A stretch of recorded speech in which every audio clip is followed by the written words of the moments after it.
Good morning, good afternoon, good evening, everyone.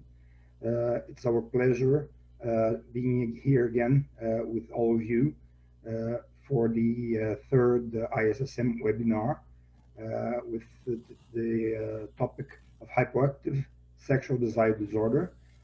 We have here panelists, very experienced panelists from many parts of the world. So welcome to everyone. We had 540 registered people, so for sure it will be a very nice webinar. I'll be looking at the chat, so please, if you have any comment or any greeting, please write in the chat, and please also put your country, where are you from, just to let us know exactly where are you from. So as you know, we had to postpone the World Meeting on Sexual Medicine to 2021 because of the pandemic. So to continue our task of education, that's one of the goals of ISSM, we are offering a monthly webinar instead of the meeting.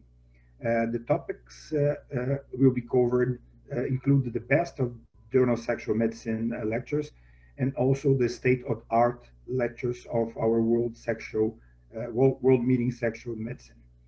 As I told, this is the third webinar in the webinar series, and our fourth webinar will be held in September 17. That it will be during the days of the World Meeting that was postponed. And so put in your agenda this September 17th, you will receive announcement of it. And the name of the webinar will be Over 4 Decades, the Growth and the History of the International Society of Sexual Medicine. That will be a state-of-art lecture by Dr. Ronald Lewis. Dr. Ron Lewis was one of the first presidents of ISSM. So he has the whole history of the society. So it will be very nice, a very nice lecture. And I also invite you all members, because just after the webinars, we will have our business meeting. So I invite all the members to be there, to participate, and we will see the results of the elections of the open positions for the next board of ISSM. So this webinar, it's my pleasure to introduce you our two moderators that will take lead of this webinar. So Dr. Alan Shindel, he earned his medical degree at the Washington University Medical School. He has a long-standing interest in neurological health problems common to men. This interest underscored his fellowship training in andrology at the University of California, San Francisco, and his clinical work on the urology faculty at the University of California, Davis, and the University of California, San Francisco. His practice revolves heavily around the management of sexual concerns, including erectile dysfunction, decreased sexual desire, and Peyronie's disease. In addition to his faculty practice, he also staffs a weekly half-day general urology clinic run by UCSF urology residents at the Zuckerberg San Francisco General Hospital. He is the upcoming editor-in-chief of the ISSM's Open Access Journal of Sexual Medicine. And our other moderator is Dr. Sandrine Atallah. She is a consultant in sexual medicine and a certified sexologist based in Beirut, Lebanon. She's the Secretary General of the Middle East Society of Sexual Medicine. She's also a board member of the Société Francophone de Médecine Sexuelle, SFMS. She's also the co-chair of the ISSM Communication Committee and the social media co-auditor of the Journal of Sexual Medicine. So they are very experienced per people, and I invite you, please, to join us and to take over this webinar. Thanks a lot, Alan and Sandrine. Thanks so much for the very kind introduction, Luis. We have a very distinguished panel of experts here today. I believe we're all going to learn quite a bit from them, and I'm really excited to be a part of this lecture. and facilitating it. First up, we're going to introduce Dr. Tami Rowen. Dr. Tami Rowen is an assistant professor of obstetrics and gynecology at UCSF. She is an associate editor for the Journal of Sexual Medicine, has been scientific program chair and education chair for the International Society for Women's Sexual Health, and is certainly a rising star with great expertise across the board in women's sexual wellness, including several feature articles in the New York Times and also on the Savage Love podcast. So certainly someone who has a lot to say, and we're looking forward to hearing more about her talk on female sexual function and hypoactive sexual desire disorder.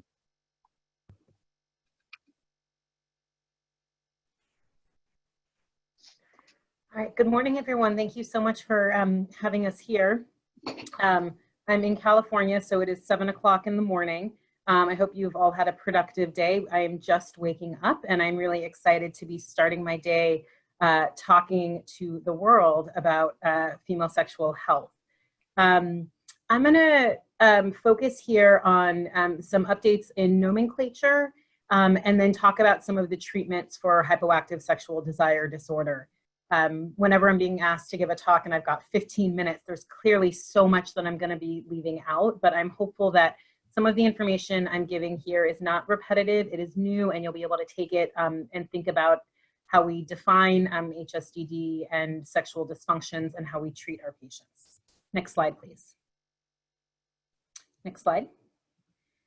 So for updates in nomenclature, next slide. Many of you know that we originally, when we were thinking about female sexual dysfunctions, the DSM-4, so the Diagnostic and Statistical Manual, is what we really use in the United States. It's put out by the American Psychological Association. And for years, these definitions were how we thought about female sexual dysfunctions. And they were separated into desire disorders that included hypoactive sexual desire disorder, sexual aversion disorder, and then that was separate from the sexual arousal disorders. And included in that was genital, subjective, and mixed. There were orgasmic disorders and then sexual pain disorders. And for years, much in the kind of female sexual medicine world was looking at this hypoactive sexual desire disorder specifically. And most of the research that was done early on was using that as the definition for diagnosis and treatment. Next slide. So everybody here is probably familiar with the fact that the DSM-5 came up with updates, and I put the little V there, but it's actually DSM-5 as in 5 the number, and they changed the definitions, and they required that we had 6 months of symptoms, and they took out HSDD, and they combined it with sexual aversion and arousal disorders, and so they put those two together, and they then combined vaginismus and dyspareunia into genitopelvic pain and penetration disorder, and they had orgasmic disorder. They required that someone have 6 months of symptoms, and that it couldn't be explained by any other medical or psychological condition. And obviously, this created a lot of controversy. Almost all of the research that had been done in low sexual desire had been using the HSDD diagnosis and not this combination of sexual desire and arousal. And there was a lot of questions about whether or not these two things are actually one entity or they are distinct. And there's a lot of evidence that shows that actually arousal and desire are separate entities. And so there are new classification schemes that have come up to try to really define what these disorders are. Next slide. So when we think about diagnosis, and again, I will make the disclaimer that this is going to be, you know, I work in the United States, so this can be kind of US focused in how we think about definitions, but the ICD, the International Classification for Diseases, is actually put out by the World Health Organization. So this is relevant worldwide. And there are definitions that are used for coding and billing. And so these should be familiar. And we are now in the ICD-10-11, basically the 11 phase. So there's new updates, and they include a difference between low libido and hypoactive sexual desire disorder. And this is actually important for those of us who code in a medical setting, because the billing coding is actually going to be reimbursed differently if I bill for low libido versus HSDD.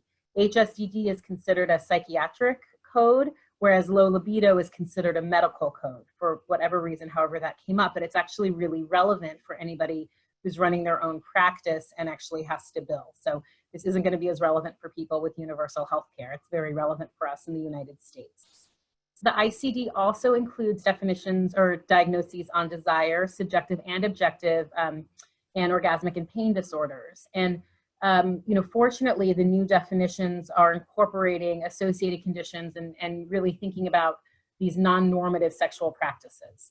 One of the limitations of all of our definitions is they really seem to be focused in general on what one could say would be more heterosexual, penetrative type sexual dysfunctions. And remember that not everybody is in an opposite sex relationship. Not everybody participates in the same type of sexual activity.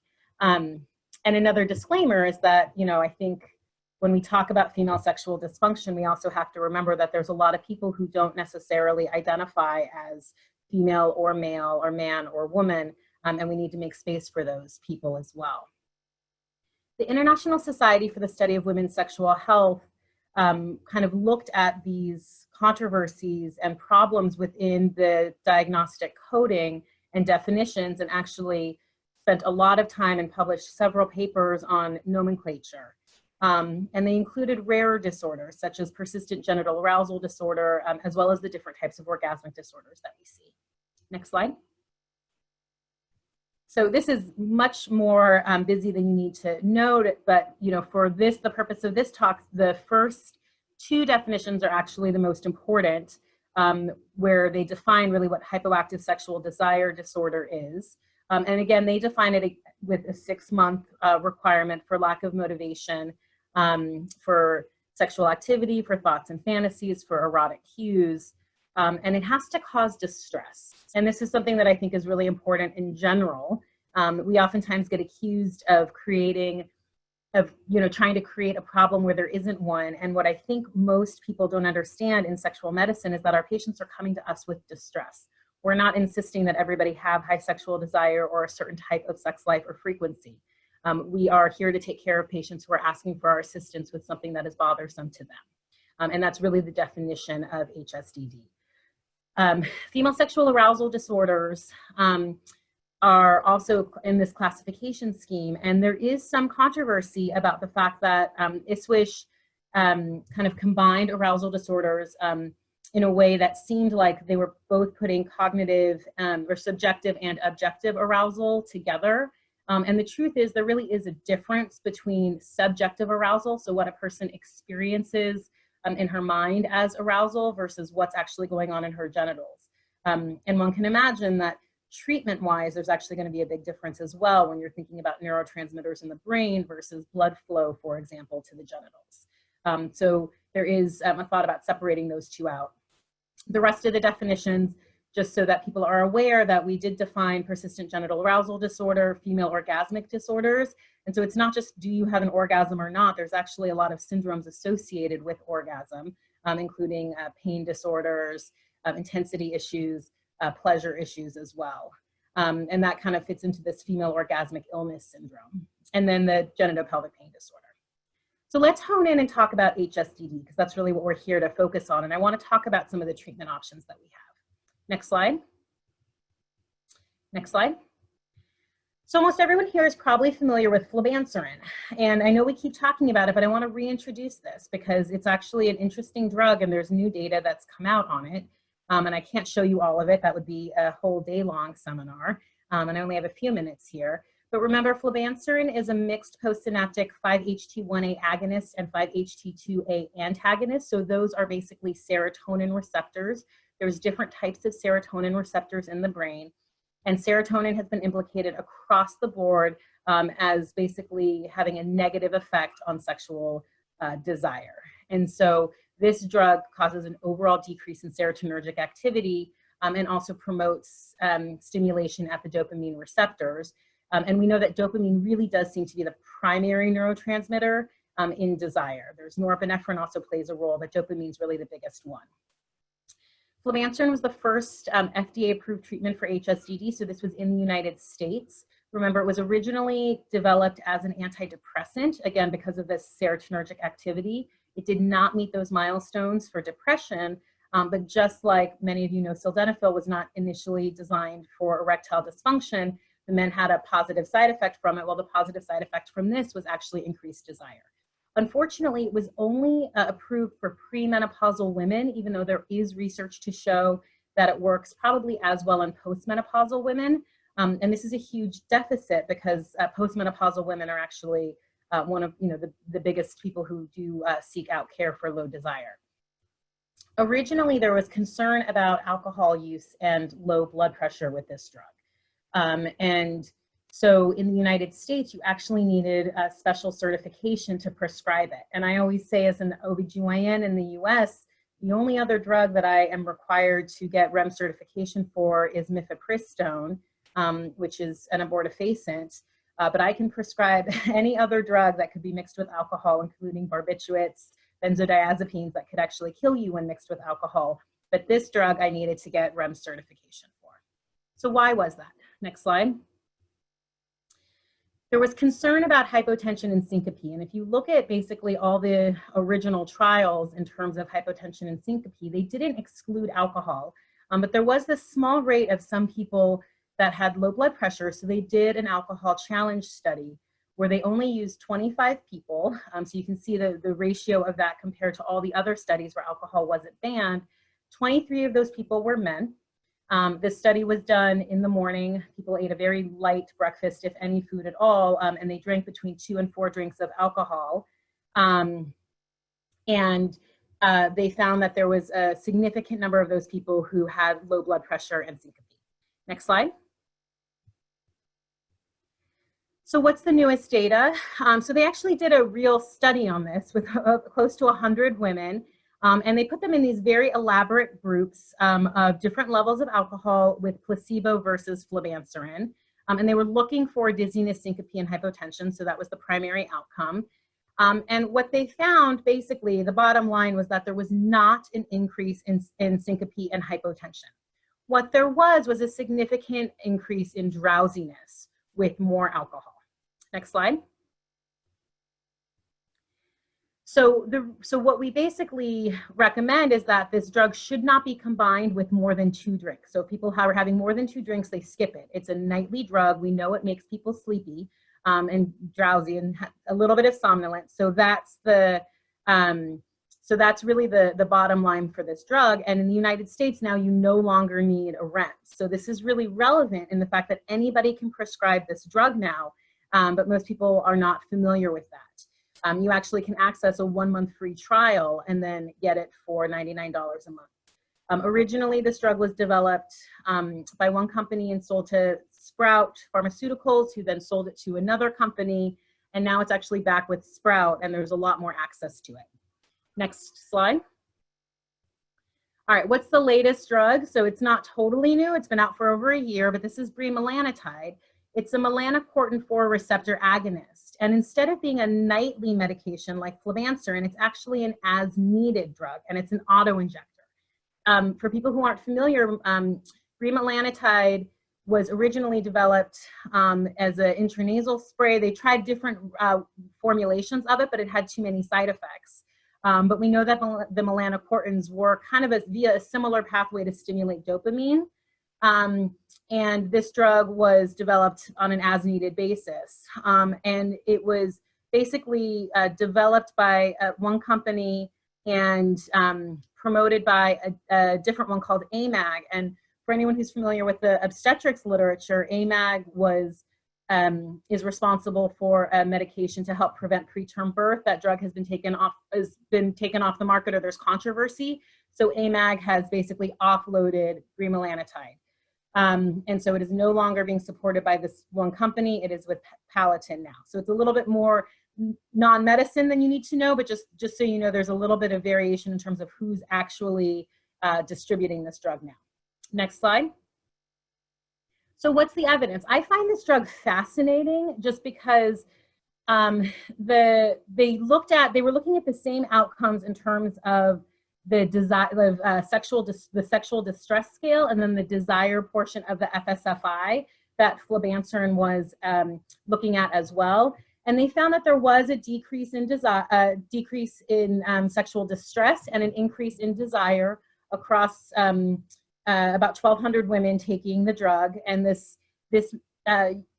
the publication was actually one of the largest OBGYN journals. It got a lot more press and kind of acceptance than flibanserin, which was very controversial. Next slide.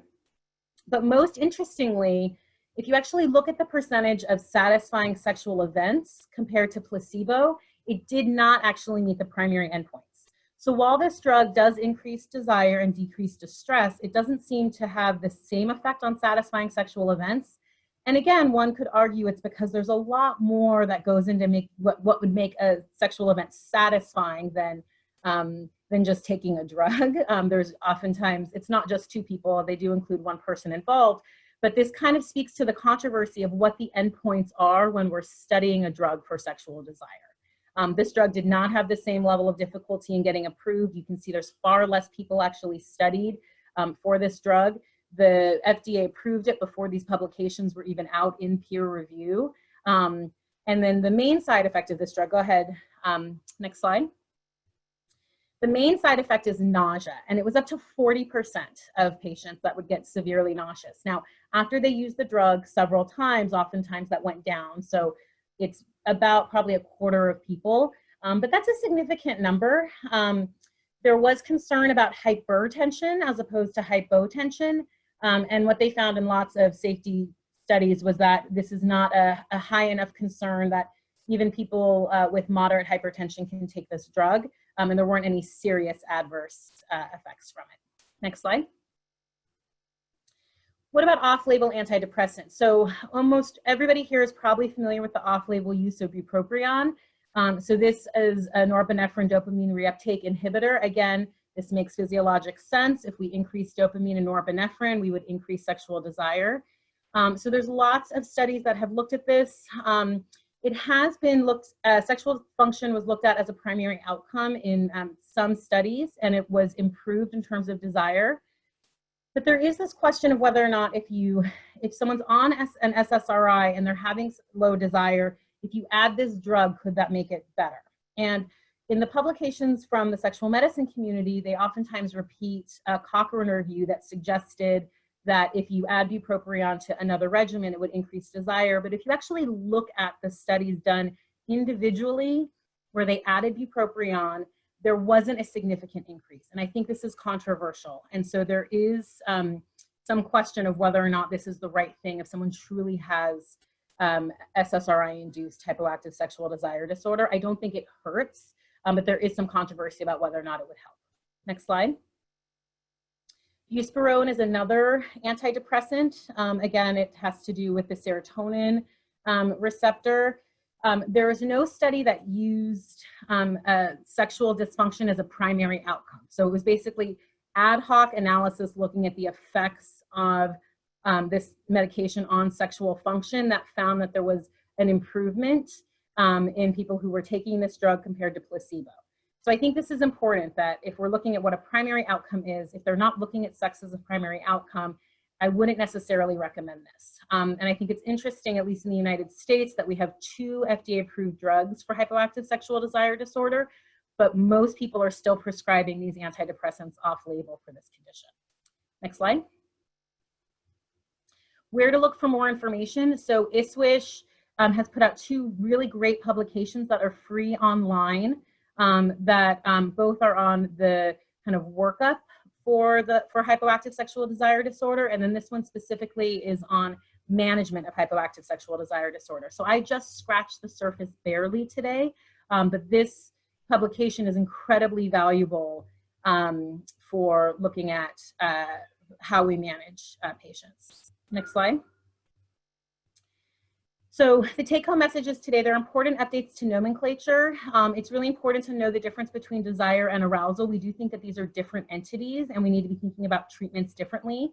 In the United States, there are 2 FDA-approved products for HSDD.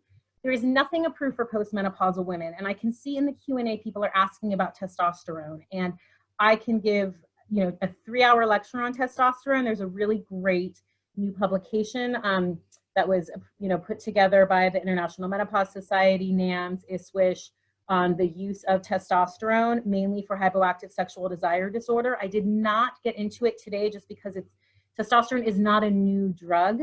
There is nothing new out there in terms of what research has been shown. We know for postmenopausal women that it is effective for treating low sexual desire disorder, hypoactive sexual desire disorder in a transdermal formulation is the recommendation. We recommend using male products in a 1/10 dose. And there's the only levels we really recommend monitoring are total testosterone. So if you're curious about that, I would actually look to those publications. It's very, very interesting, kind of the new recommendations, but there's not new data on the efficacy. There is some data for off-label antidepressants. We discussed that. I think if that's all you have access to, it's worthwhile to try, but like everything, there are side effects. And ISSWISH has 2 very good papers on diagnosis and management. ISSWISH, again, is an affiliate with, or it's part of the ISSM. These are free, open access articles that are really out there for you to be able to improve your practice. With that, I appreciate your time. I'm very interested to hear the rest of this presentation. Thank you. Thank you, Tami, so much for this great talk. Please, I need to remind all attendees, send your question on the Q&A button, not in the chat. We're receiving a lot of questions in the chat. We cannot answer those because they get lost. It's my pleasure now to introduce Daniela Wittmann. She's a clinical associate professor in the University of Michigan's Department of Urology. She's a psychotherapist, educator, and researcher. She's an AA-Sex certified sex therapist and sex therapy supervisor. Dr. Wittmann has published on sexual issues in prostate and bladder cancer. Her research focus is on developing and testing interventions that support couples' sexual recovery after cancer. Please, Daniela, we have 7 minutes. Thank you very much for the introduction. Next slide and next slide. Hello, everybody in all the time zones.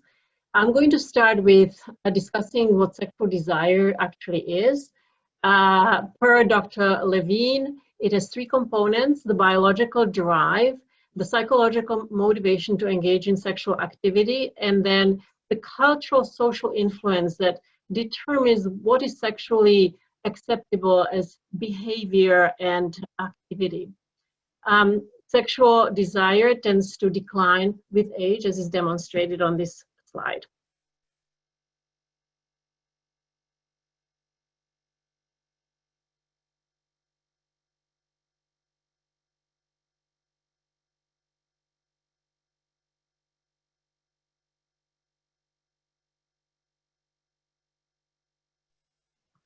Sorry. Next slide, please. In the Western culture, and perhaps more broadly, men tend to have unrealistic expectations of their sexual desire, partially perhaps based on women's unrealistic expectations of their desire. Men are expected to always want to have sex. They should always want sex more than their female partners. And they should be functional at all times and never be worried about performance. Next, please. But of course, there are many things that can affect sexual desire. Some of them are individual, when somebody's struggling with mental health issues such as depression, stress about daily life, chronic conditions that may include low T or hypogonadism, worries about erections, or worry about or over-involvement with pornography at the expense of partnered sex. That can certainly decrease desire, as can trauma, may be sexual or physical. There are sometimes couple difficulties that may include sexual problems that can diminish a man's desire. And finally, all societies construct masculinity in a particular way, and if a man feels that he's not measuring up, he may feel less desire for sexual activity. Next, please. As sex therapists, we conduct a psychosexual assessment, and during that time, we try to understand the patient's understanding of the cause of his low sexual desire and his distress about it. Sometimes that means that we debunk misunderstandings about what might cause it, because men typically would attribute it to psychological reasons when sometimes it may be physical reasons and others. We examine the relationship, any kind of desire discrepancy, losses in the relationship, emotional struggles. We take sexual history that may include what men have been taught in terms of attitude to sex, and that of course includes culture as well. We take a personal history for significant events that might have been influential, history of sexual abuse and other trauma. We want to understand mental illness, substance abuse, and smoking, because they affect sexual desire as well. And we're always concerned about medical conditions and medications. And we collaborate with other disciplines as needed and provide referrals. One of the things that I want to impress upon you is that low desire is typically not a kind of unidimensional issue. It usually is multifactorial. Next, please. The sad thing is that for men, there are really no psychosocial interventions that have been developed and tested. There have been some that have been developed for women, and we can look to them for clues about what might be helpful to men. Next, please. The interventions for women are based on mindfulness meditation, because they affect, mindfulness meditation can affect expectations and awareness. So the goal of mindfulness meditation in healthcare typically started with wanting to address stress and pain reduction. The underlying concepts are reduction of self-criticism, being awareness of one's own body and of one's own emotions. And so in sex, it can help to focus on sexual and sensual sensations, again, reduce anxiety. Some research has shown that people who actually have this kind of dispositional mindfulness, i.e. it's a part of their personality, they tend to have better sexual outcomes. So this has been employed in sexual health interventions to increase desire. Next, please. Lori Brotto and her team developed a 4-session group intervention for women. They randomized 115 women and presented the treatment group with these sessions. They found that the intervention improved women's desire, arousal, and lubrication. Next, please. So then they went on and decided to pilot this kind of approach with men who had situational erectile dysfunction. So otherwise, these men were healthy. And they again had 4 sessions, and they found that men's erections did improve, as well as their satisfaction with their sexual function improved.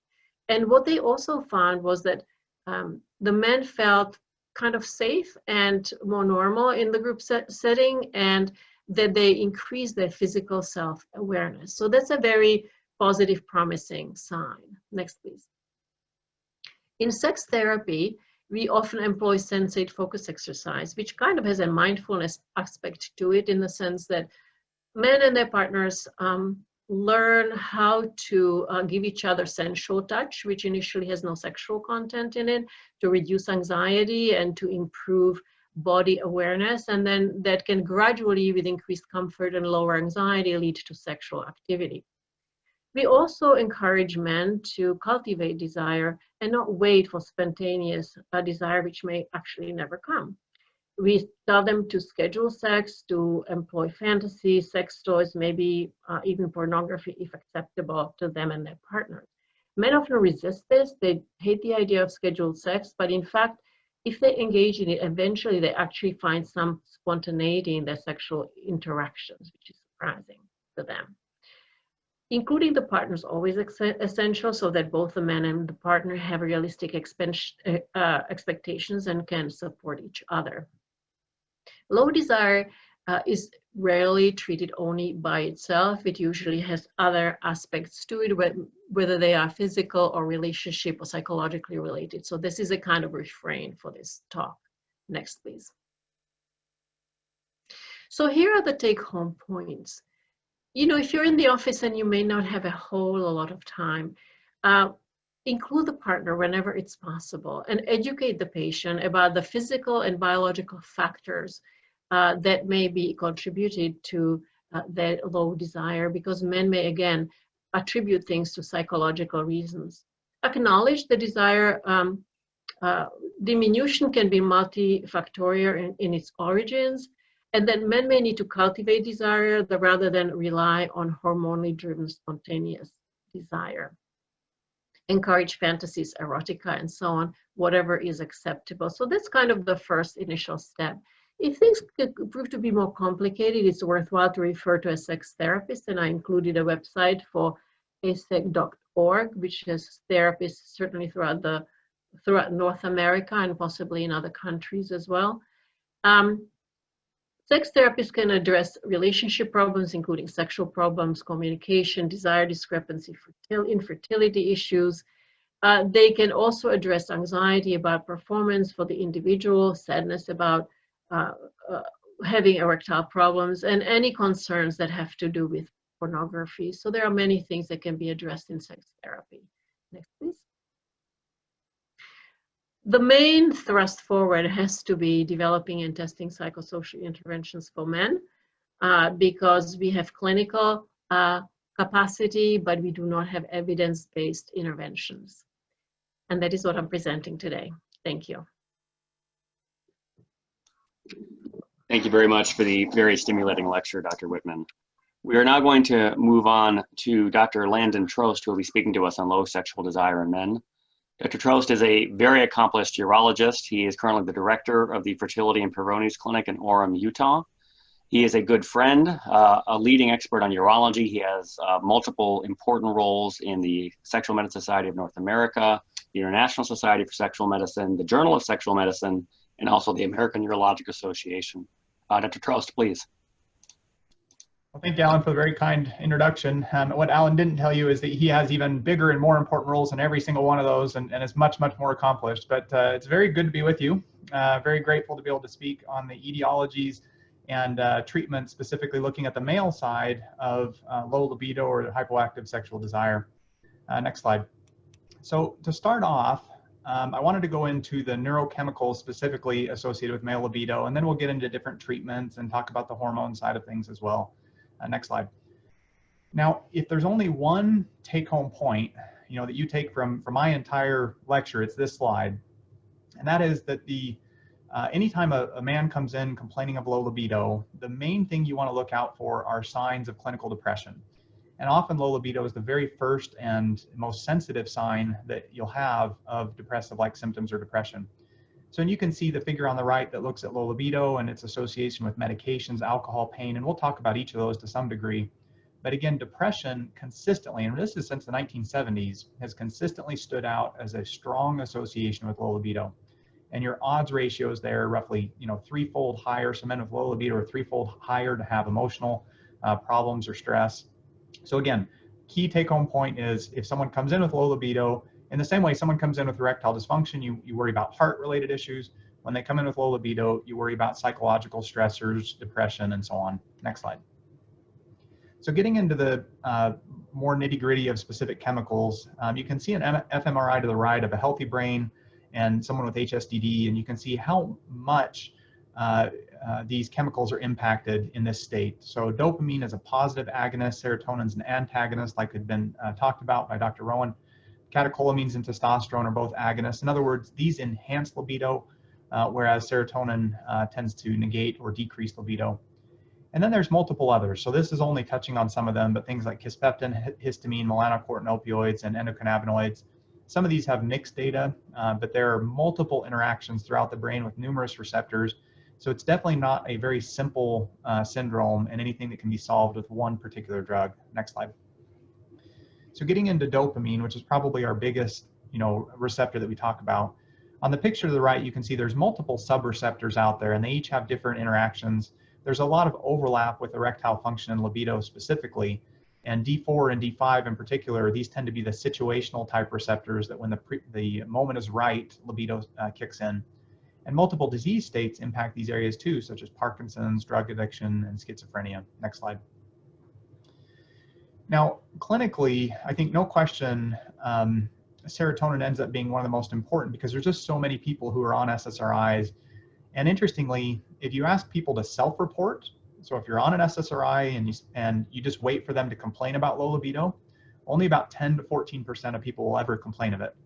But if you ask them, you know, how has this impacted your libido, it's up to more like 60 or 70%.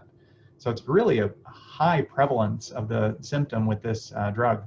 And on the right, you can see the reported prevalence rates depending on the specific drug, and mirtazapine, Remeron, nifazodone, bupropion tend to be a lot lower because they have multiple interactions with subreceptors or dopamine in other ways. Next slide. All right, amphetamines. So amphetamines are interesting because they boost dopamine and they also boost norepinephrine. Both of those tend to increase libido, but norepinephrine shuts down erections. So there's a few publications out there that look at the syndrome of amphetamines and PDE5 inhibitors to try to counteract it. But that also is a receptor and a chemical that impacts libido. Next slide. Two other kind of quick comments, and these are very common on blogs and common in chat rooms, but this idea of post-SSRI syndrome. This is men, probably women as well, but I don't know anything about women. But on the male side, this concept of sexual dysfunctions that occur with SSRIs and that continue beyond stopping SSRIs, also reported with finasteride and other things. We do hear about this. We don't know the true prevalence rates. There aren't any great studies that show how this compares to placebo and how it changes over time, just because it's very hard data to get. But it is heard of, and we do hear about it in sexual medicine clinics very commonly. Opioids, no question, they reduce libido. Marijuana, ecstasy, and alcohol, of course, very hard to do those types of studies. These have conflicting data and conflicting results.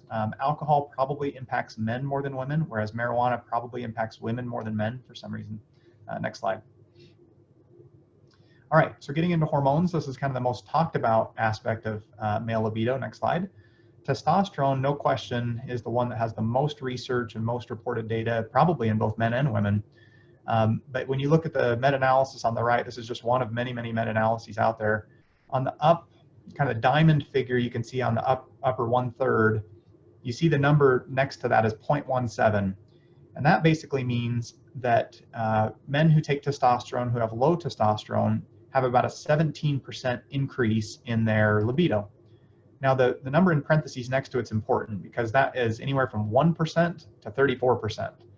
So in other words, testosterone most likely does improve libido, but it's not a huge dramatic impact. It has a minor clinical impact overall. And the AUA guidelines on testosterone deficiency pick this up and does note that testosterone therapy may improve low sex drive in general. Next slide. Estradiol is also similar in that testosterone turns into estradiol via aromatase, and both of those impact libido and sexual function. Each of them have distinct impacts on muscle mass and fat mass and things like that, but both do impact libido and erectile function. Next slide. All right, thyroid hormone. The two figures to the right are the kind of take home here, and that's both hyperthyroidism and hypothyroidism. Both can result in low libido, and when you treat either of those conditions, it can improve it. Hypothyroidism is more common. About 2/3 of people with hypothyroidism will complain of low sexual drive, whereas hyperthyroidism, it's only about 1 in 5 or so. Next slide. And finally, prolactin. There are multiple possible mechanisms here. It's associated with lower testosterone levels and hypothyroidism and other things. It also has a lot of overlap with dopamine receptors, and medications that increase dopamine and opioids also increase prolactin. Next slide. All right, so final take homes here. There's multiple neurochemicals and hormones that are associated with low sex drive. The reason that's important is if you just modulate one of them in the brain, it's not likely that you're going to completely solve any problem, and it's going to have a minor impact. And often chemicals that go into the brain impact multiple receptors, which may have contrasting results, mostly because we don't have the ability to be super targeted in the brain very well with drugs. So how to improve low sex drive in men? Number one, look for any offending medications and stop any other contributing substances, alcohol, marijuana, as much as possible. Look for strongly depression and treat it as appropriate, or refer it to specialists who are more specialized in that area. And currently, there's really no medication that's routinely used in clinical practice to improve libido other than potentially testosterone. And that's really due to lack of data, lack of regulation, oversight, minimal, a few studies out there, and again, dramatic overlap that occurs with multiple of these therapies in the brain. And with that, I thank you for your time. Thank you, Tom, so much, Landon, so much. I need to tell you that we don't have a lot of questions about male HSDD, more interest in female HSDD, and this is very interesting. And we will start with the first question to Tami. Do you have any experience with Vyleesi? It's Andrea Quintas from Portugal who is asking. Thank you so much for that question. I do have some experience. I will say that when I offer different medications to patients, less are inclined to go with the auto-injector, which I find somewhat interesting because it's just a difference between an as-needed versus a daily drug. And I think it speaks to what we, how we counsel our patients and the importance of really understanding what their concerns are related to their HSDD. For most of my patients, what they're complaining of is just a feeling on a daily basis of loss of desire, which is not something that Vyleesi is necessarily appropriate for. So the patients that it's appropriate for are going to be usually the ones that are in partnered relationships, where they are thinking they don't certainly want to take a daily drug. They don't want one that can cause somnolence, and they don't mind using an auto-injector. And so I've had, I've given several prescriptions for it. I've had some good feedback. I've had no one complain to me about the nausea.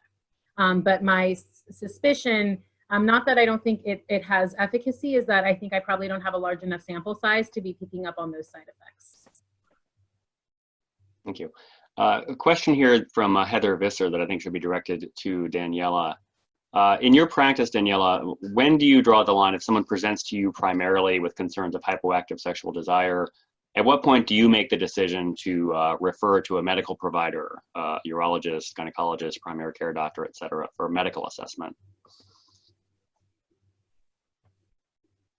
So when I do the assessment, I ask about a broad range of issues that could affect low sexual desire.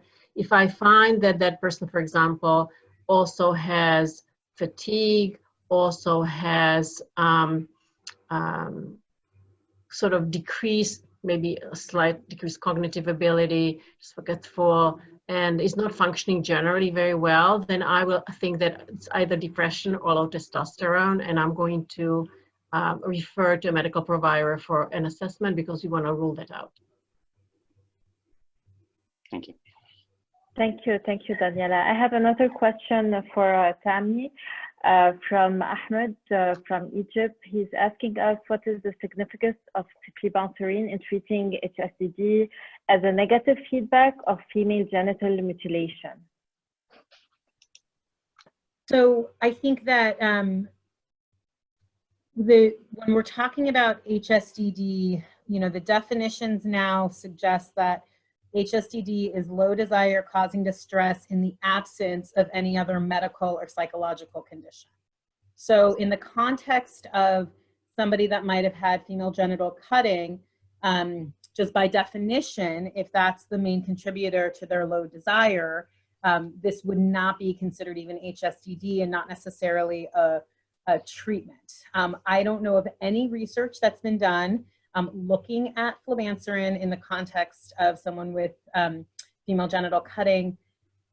What I would say is that anytime someone comes to me complaining of low desire, doing a complete medical, social, psychological, and physical history and exam is really important. And if it really does seem like it's coming from an anatomic change or history addressing probably the physiologic manifestations of that, what I always tell people is, if you're having sexual pain or have a body image issue or something, it doesn't matter what drug I give you, there is no way it's going to or you have a bad relationship. There is no way that the drug I give you is going to overpower the effects of that condition, which is the primary driver of your low desire. So I think, hopefully, I know it doesn't directly answer the question. I would just say there's absolutely no data that I know of, and I do a lot of the reviews and read a lot of the papers on flubanserin, HSDD, and FGC, unless they're submitting it to other journals, but that's my plug to submit your articles to JSM. Thank you, Dr. Rowen. Question from Shubha Mehta. I'd like to direct this to Dr. Trost, asking about the question. I lost the question I was going to look at, but it was about the question, the issue. Sorry, I'm stumbling right here. It was about when you use testosterone supplementation and whether or not dopamine agonists may be useful for adjusting that. Dr. Trost, do you have experience using dopamine agonists with or without testosterone therapy, and what are your thoughts if so? A little bit. And, you know, I was happier before when she said there were no male questions. I thought, great, you know, so Alan, no need to reach or stretch or anything, you know, and you can just pass it on. Dr. Rowen's doing great with these. Dr. Wittmann can easily overpower anything on the psychological side for sure. So yes, so cabergoline is probably the one, and Alan, you can correct me if you feel any differently on this, but that's the one probably that has some of the more experience in use overall with people, because people tend to use it for delayed ejaculation a lot of times. There's a study out by Lipschultz's group a little while back that did show some role there. So there's a lot of definitely off-label use of a combination of cabergoline with things like testosterone. But they have different receptors and mechanisms. There's no question people will mix amphetamines, they'll mix testosterone, they'll mix you know, human growth hormone, multiple things on the side. But from a physician standpoint, I try to stay with data as much as I can. And whenever I'm going off of somewhere that doesn't have data, I try to enroll them in a clinical trial or clinical study to be able to get data on it. I do think the random use of multiple medicines to try to treat something is probably really never appropriate without people being very well informed that this is, you know, going off into an area where we don't know, especially when you start dealing with dopamine. Because again, remember, dopamine has a lot of bad side effects. If you put someone on a dopamine agonist for a long time, I mean, you get Parkinsonian type symptoms, you get these tardive dyskinesias, other things that are not ideal. So people need to be well informed whenever you're going to do any sort of combination type therapies. So all that said, after I explain some of the risks and potential benefits with treatments of things like cabergoline, it's pretty rare that someone will decide that they want to go on that plus testosterone or something along those lines. Thank you, Landon. I have a question for Daniela from our elected president, Anna Maria. Do you think we see more men with HSDD than before because we now have PDE5 inhibitors who DMAS that would have been seen as ED because of more obese men and changes in gender roles? Yes, in fact, I think so. I think that's a really good question and a good one to answer. I think that is very true because men do struggle with trying to have both the traditional role as well as the newer gender role of trying to be equal partners in relationships. There's also a lot of job stress, and there's a really nice article by Sigris from 2018 that addresses this and speaks to the fact that daily stress can be a really significant predictor of low sexual desire. There are a couple of interesting questions here on asexuality and differentiating asexual orientation from hypoactive sexual desire disorder. This is sort of an open question for the entire panel. Anyone who has a thought, I'd love to hear it. How do you make that differentiation, and is it an important distinction? So I can just say, you know, I mentioned this idea of the definition of HSDD involves low sexual desire associated with distress. And in my view, asexuality is low sexual desire that is not associated with distress. It's a state of being where people do not have desire and they're comfortable with it. I'd be curious to hear the other people's take. I think there is a societal pressure to have desire, to have sexual desire, but that is separate from an individual's desire, which would be where I would kind of put it, that distinguishing categorization. I would tend to agree because in my office, I will see people who come in because their partner brings them or because their partner pressured them to come in because they have no sexual desire. They themselves would have never shown up in a sex therapist's office because they're not distressed about it. So it creates relationship problems, but it's not an intrinsic problem for the person. So I would, you know, agree with Dr. Rowen that this is the issue. Distress is the issue. It's not the low sexual desire. And so somebody without distress may just be the asexual person. I think this is similar to what, you know, both are mentioning on it. But to me, whenever someone comes in and their primary complaint is low sexual desire, it's always a question of digging up what the true concern is. It's pretty rare that someone will come in with true low sexual desire and there's not some other thing. A lot of times it's their way of maybe broadcasting that there's something going on in the relationship. And like you mentioned, you know, like Dr. Wittmann just mentioned, I mean, you have a partner who brings him in and says, why is his desire bad? And boom, you've already got the diagnosis right there. It's a relationship, you know, issue. But yeah, low sexual desire is more of a herald of other things going on in nearly all cases that I can, you know, think of. So true, and in our part of the world, the sex is so taboo that sometimes there is a sexual secret and not even asexuality. I have another question for you, Dr. Trost. If we have a patient with SSRI-induced sexual dysfunction, how would we manage it? Yeah, it's a good question. So the problem with those is a lot of times, at least, you know, people that I had seen at Mayo on things for it have already gone through multiple adjustments to their meds, and they're finally really, really happy with their meds. They don't want to change them, don't want to mix anything up. And that's a really, you know, tough situation to be in, because oftentimes the benefits they're getting from the meds outweigh the downside of the low sexual desire for it. If not, if it's a simpler, you know, situation where they've only been on one med, they get side effects, then I think it's easy just to start switching them to some of the others. And really what I do is I'll put together a list, put it in my referral note, and then send it to the psychiatrist to be able to talk about, you know, swapping these over. But I think that's number one, is see if you can address the that side of it. Now that said, there's a lot of data out there on exercise, and as much as, you know, there's 2 million reasons to exercise out there, but low sexual desire is one of them, and erectile function and multiple other aspects of sexual function. And sometimes when you do get side effects, but you can't get off of the med, you can augment it with exercise and of course diet, although there's not as much data on diet. But exercise in particular will boost natural SSRI, natural serotonin and dopamine and other levels that will boost libido. Thanks so much for that. Question here, I'll perhaps direct it to Dr. Wittmann, about low sexual desire perhaps being a signal for an unusual or atypical sexual interest. How often do you encounter that someone's simply not getting the sex they really want, and that's why they have, quote, low desire? Not very frequently, but occasionally, absolutely, yes. And that sometimes will come up in couples treatment when the man has low sexual desire or the woman has low sexual desire, and eventually it becomes revealed that somebody's desiring specifically unique behavior that the other partner finds extremely upsetting or difficult. And so the person who wants that behavior is holding him or herself back.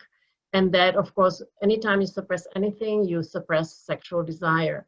So I've had that with couples where the man liked to cross-dress, and this was unacceptable to his wife.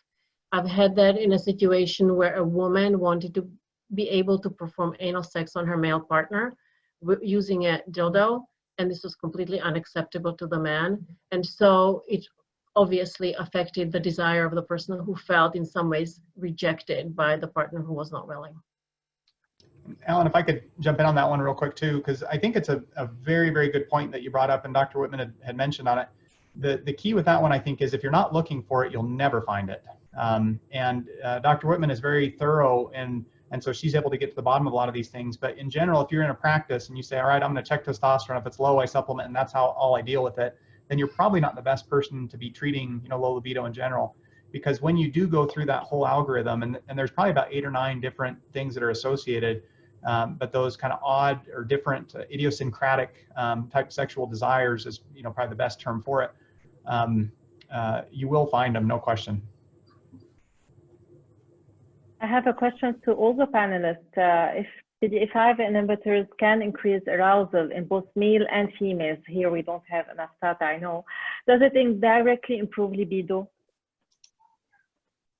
So I'll just take this on the female side, that there are several studies that looked at whether or not sildenafil would increase desire, and it does not, from just kind of across the board. The only exception is in SSRI-induced hypoactive sexual desire disorder. There was a good RCT that showed improvement in desire. I think for those patients, it's reasonable to consider it. And I think for objective arousal, there's a physiologic basis for it, and I think that it is a reasonable adjunctive treatment. But on the male side, I would say a lot of it comes down to the history again, because when you're asking about low libido, one of the early questions, Dr. Mulhall will commonly ask, is your low desire because the erections aren't working? And if you had great erections, would you now have desire? So in other words, you don't engage in any sort of sexual activity because it's not going to work anyways, or it's just going to lead to disappointment or whatever the case. And if that's the case, I think no question, PDE5 inhibitors, sildenafil, others can do wonders there. But as far as a brain chemical HSDD type population, to my knowledge, I don't think that there's any benefit of sildenafil as an independent drug for that. Unfortunately, we need to end this discussion. We still have a lot of questions. I don't know if the panelists will agree to receive some questions individually or by email. And I leave Dr. Luiz wanted to talk to us to address us a message.